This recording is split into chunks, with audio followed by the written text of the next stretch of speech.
famous greenie, right? Yeah, green machine. The green machine.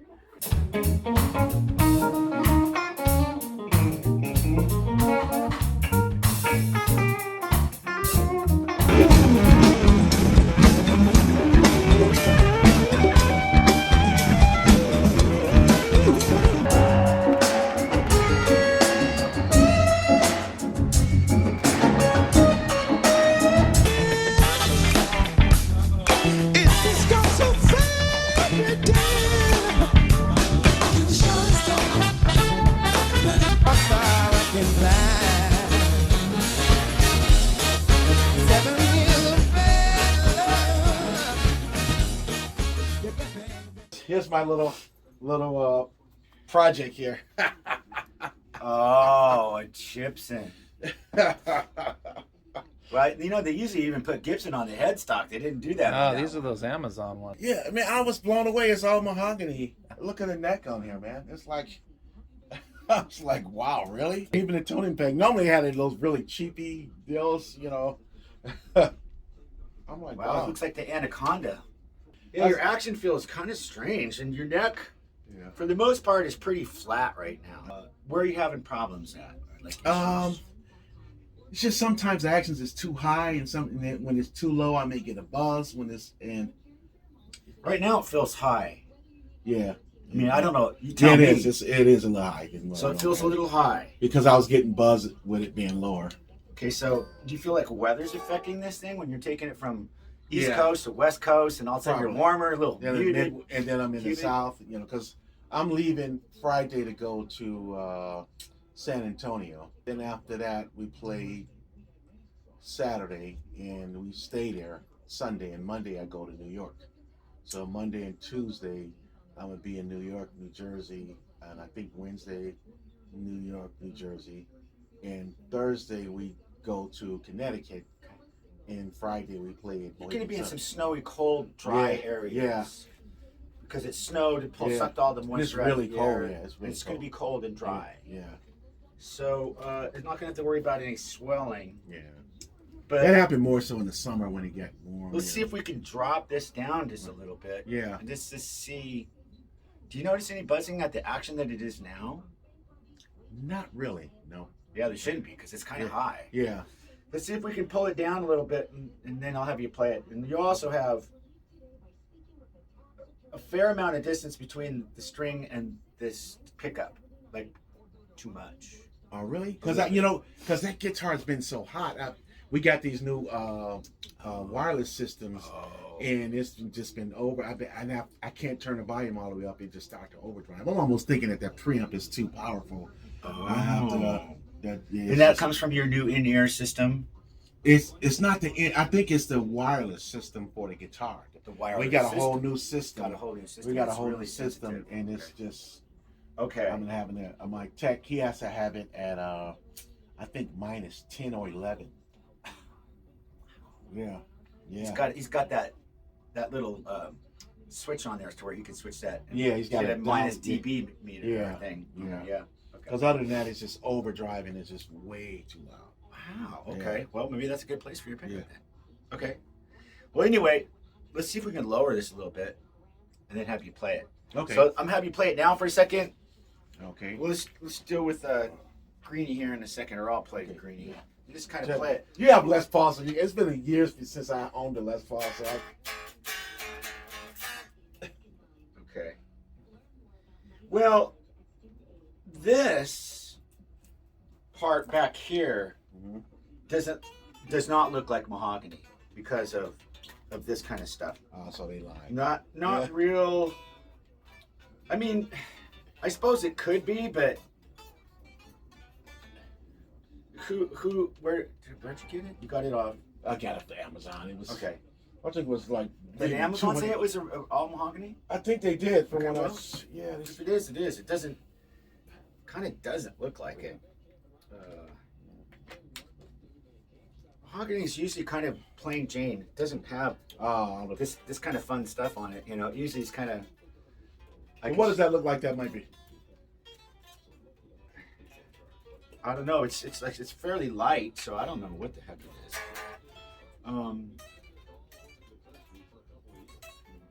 So that feels high right now, right? Yeah. Yeah. So let's see if we can lower it. And then I'm going to go as low as I can get it until it starts to buzz, and then we'll pull it up a little. Okay. Okay? All right. Let's see what we can do here. I think I'm done with my guitar. What's that, a 58? This is a 54. 54, wow. And I play I play 11s on this because it's got a wraparound tailpiece on a Gibson scale. I was wondering, should I put 10s on that Les Paul? But here's if you're not a Les Paul guy, but this is A real one. well, it's old. It's older than me. That's old. But I think it plays pretty cool. I mean, Oh yeah, the neck is definitely beefier. beefier, isn't it? It's got a little beef on it, which I like.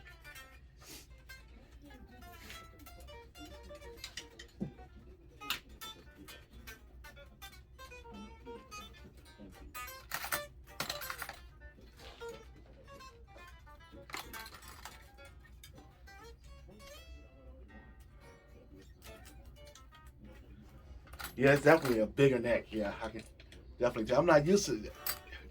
I gotta have that. I gotta have that fat on the back side. I gotta have that. I gotta have that real estate back there.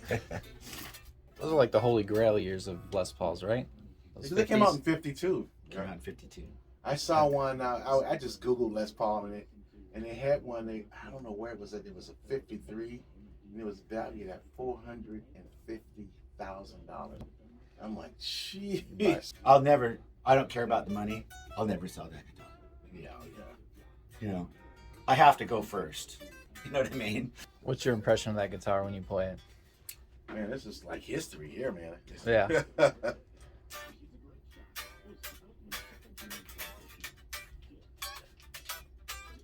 Do you like the tightness of the 11s? Yeah, this don't even feel like 11s. It feels. That's 11 to 49. Well,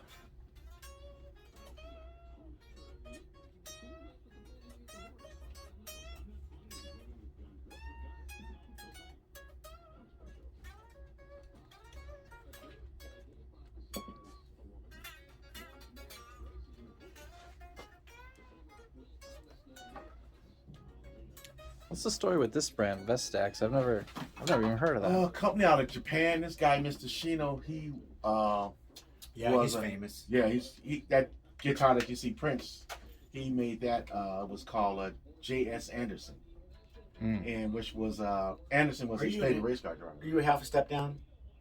No. You're full pitch. Yeah, full pitch. Okay. 440. Yeah. So he was contracted by Horner to make this Tele guitar, and he made it. He put his name. The HS stands for Hidesato Shiino. But Anderson, he loved race car drivers, so his favorite race car driver was Anderson. And so he put that on it, and that's that Tele that you see Prince play. Cool. And he was inspected for Japan Fender in Japan. Then he worked with Ibanez. He's been around, and then he did the reissue of all of D'Angelico New Yorkers. All the Japanese New Yorkers is made by Mr. Shiino. Oh, neat. Because he was contracted first by Jimmy D'Acquisto, who was an apprentice of John D'Angelico. And Those how, are kind of more jazz. Yeah. style. and how old is this guitar? I got that guitar. He gave me the guitar in '96. Yeah. I was at the Budokan with Stevie Wonder in 1996, and I did an interview for Guitar World magazine. And This is on that cover of the magazine, isn't it? I think it is. Yeah. It's on. You're also on the Earth, Wind, and Fire album cover with this. Yeah. Okay. Okay, so I just took it down a hair. Let's just try it here and see what Okay. happens, because Okay. we had a little bit of room to Okay. move around, you know. Yeah. My colleague, the other guitar player, he has a gold top Les Paul, also. Oh And I think he's and it was expensive. He got it through a friend that worked at Guitar Center. I think it was supposed to be like several grand. He got it for like 2 or 3, but it plays really good. Nice. It seemed like it's a little bit lighter. Maybe the neck a little thinner, maybe. The neck's thinner and wide. That's what I like. And I was like, oh, this neck.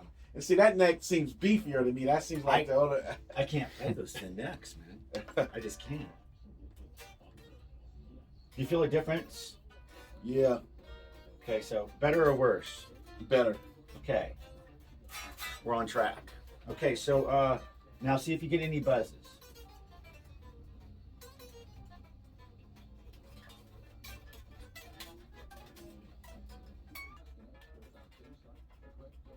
Yeah, no buzz. It's okay, so should we go a little bit more on your guitar? It's actually good. Okay. The problem with it reacting to climate, you're just going to always have to have that little wrench, because with that guitar reacting to climate, Yeah. it's just kind of sensitive to.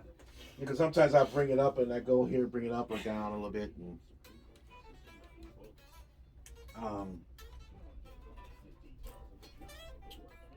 And you got to have a gig bag because you're traveling, so you're kind of. And what I but do, your neck is really in really good shape, just so you know. well, you know what I do when I travel now? I have it in my leather gig bag, and I put that into a big SKB case.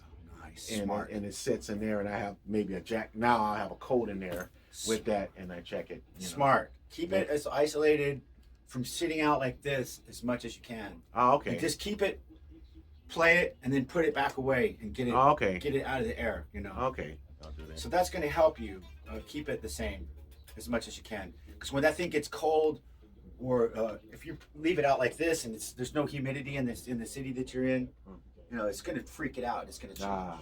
So that's why. Now for that guitar, what pickup you think I should get? Should I get some 59s? Well, it depends on Duncan's 59s. what kind of stuff are you going to play on. Are you going to play rock, or are you going to play? Well, I want it to sound like a Les Paul. You want it to sound like Les Paul. Like, because there's a lot of R&B stuff with a lot of Les Paul stuff on it. You know. Do you want it to be versatile, or do you want it to be pretty aggressive? Versatile. Okay, well, there's two sets of pickups that I really like. 59s are really good. JBs are really good. JB stands for Jazz Blues. Okay. But it's a really aggressive pickup. It's a really powerful pickup. But That's what I have on here is a JB. yeah, and then I just turn mine down. I turn my JB down. I don't play it all. That's what's in that guitar right there. And I just turn it down. I just don't play it up all the way. Everybody's like, oh, that pickup's so powerful. Yeah, because you got it wide open. You got it on 10 all the time. Yeah. You know, you can turn them down. When I'm doing a screaming solo, I'll just put it back there. Exactly. That's But other than that, Yeah. I got my guitar turned down. Yeah. And those pickups sound really good turned down. So 3 sets that are really good. The JBs, the 59. 59s, and then there's a set called, it's not called the Billy Gibbons, it's called, it's named after one of his songs. I can't remember the name of it now. The Pearly Gates. Pearly Gates. Right. Pearly Gates. That's what I have on here. These are little 59s. Okay. Yeah. Yeah. Just 2 little Yeah, 59s yeah. in a JB. Exactly. It's got a lot of power. Oh yeah, this thing You know. screams. But that's any of those you could pick and have a really good, great sounding Les Paul. Because I'm gonna use it more in the studio. I don't think I'm gonna take it out. I mean, it's just, Okay. you know, I saw that little whammy bar thing that mounts. It mounts like a Yes. tailpiece, and it's like so I might put that on. Oh, on a Les Just- Paul. Okay. Yeah. All right. It might change the tone of it a little bit, Uh, but yeah, it comes on and mounts onto the tailpiece and just does that Yeah. whole thing. Yeah. It just clips on there, then you can whammy it, and you don't have to carve the guitar up or anything like Right. that. and maybe some Spurzels. That's about Okay. Spurzels, whatever. Sprazels, yeah. Yeah. You certainly can. That'd be a little Frankenstein project. Hmm. Like I was ready to if it plays if it's a piece of crap, I'm gonna just put it on the wall and use it for decoration. It's funny because instead of the rounded horn, you'd have a pointed horn, and instead of that little dip in the mustache right up here, they just left that out. so they won't get sued. I think it's a 20% change is what you have to make in the body and all that stuff. It looks like that's what they did. Yeah. So it's very Les Paul-ish. Yeah. And yeah, I mean, the pickups in electronics probably aren't all that great. Yeah. And now's an opportunity to change that stuff out. So Yeah. any one of those pickups that you picked that we talked about, they're all great. The 59s are great. The JBs you can buy in a set, so you get a neck and a bridge. Well, I'm fully endorsed by Seymour Duncan. I just call MJ and she'll send me Call him whatever I up need. and get some stuff, and then we can pop it in there. She was the one who wound his guitar. And she, since we going out on tour with Santana too, he uses Seymour Duncan's too. So Yeah. they'll give me whatever I need. Well, why don't you just see what you can get from her? Do you want me to hold off on this and we can just do it all at once, the whole thing, or you want to wait? Maybe set it up to see because I'm still trying to get used to playing it with that thick neck. Thick? To me, that's what you see compared to this neck. This is more of a flat wide.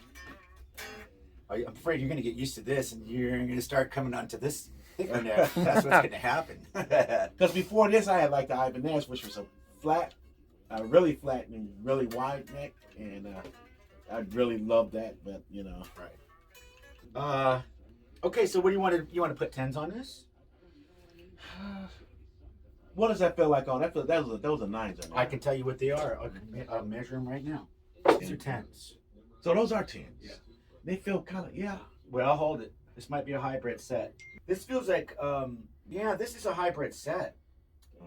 Okay, so it's this part up here is 10s, and this part down here is 9s. So it's a half and half. That's why you can play this kind of easy. Then you get down here, these strings are a little bit fatter. Yeah. So they do make the hybrid set. That's kind of what this is. Heavy bottoms. So the low one on here is what, 48, I think. This is a hybrid set. That's half 10s, half 9s. But these are heavy bottoms, so it is 46. So Yep. Okay. That's half 10s and half 9s. That's what I use on this guitar. Well, that's what's on this guitar. Wow, that's crazy. And that's what it shipped with. That's kooky. Yeah, that's Wow. weird. I mean, they usually put Gibson will put 10s on. They don't ship their guitars out with 9s. Gibson puts 10s on, but this is not from Gibson, so it's a It's a 9 on there. See, I wonder what it would feel like with 10s on it. What's your G string?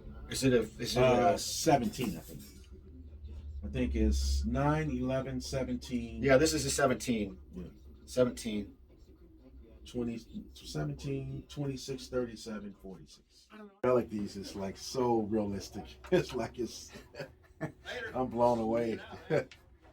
Yeah, it's like I think that some people try to come into the Relicing too fast. Mhm. This is something that you've got to really take your time on. Like how long it take you to build a guitar from start to finish? The Relicing is actually what takes most of the time. I mean, that's what takes the most time. But anytime I sell building a guitar for somebody, I always tell them at least 3 months, 3 to 4 months. That neck will grow a little bit when it gets strings on it.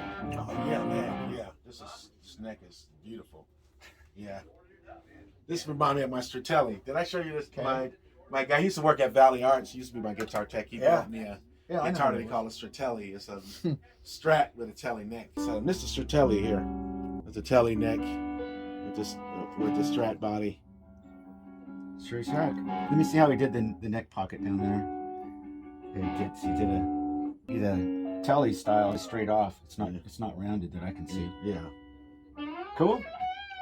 But if you ever want to do any hybrids like that, that's highly possible. That's a reverse headstock, Gibson that's scale, pretty cool, humbucker. Yeah. It's mahogany body. He's going for It's pretty much a Les Paul dressed up like a Tele. exactly. He wanted a Les Paul, but on the Tele look. Stuff's moving around. Okay. It's a nice Tele. Oh yeah.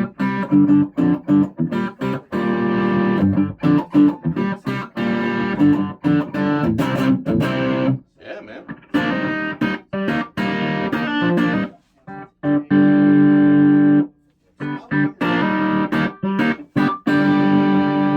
If you flick that switch, it'll start to scream on. Oh, there's a switch? Oh, Right yeah. here. That little toggle? That toggle there is gonna. You get more just. More Yeah. gained up. Yeah.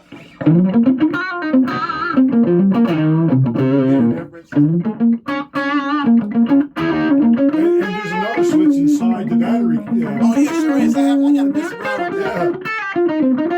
You can actually almost use drive bluesy sound and have one for more of a distortion. Just gained up for some lead work. Yeah.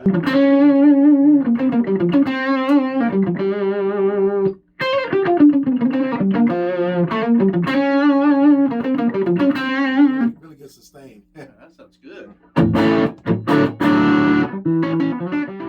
Let me get out of here, guys. Man, thanks again. Okay, man. It was so Thank much you. fun. If you Good want any speaking. Cal stuff,